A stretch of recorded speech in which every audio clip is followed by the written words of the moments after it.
தெய்வீக மண்டலத்திற்கு வரவேற்கிறோம்.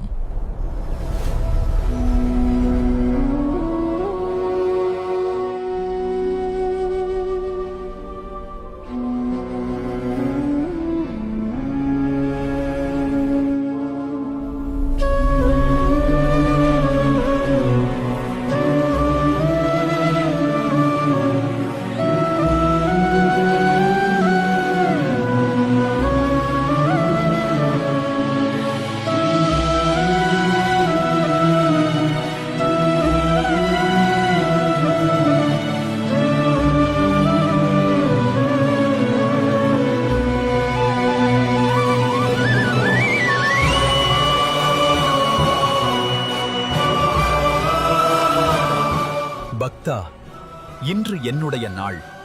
புண்ணியம் செய்தவர்களுக்கு உங்கள் ஆசையை நிறைவேற்ற வந்திருக்கிறேன்.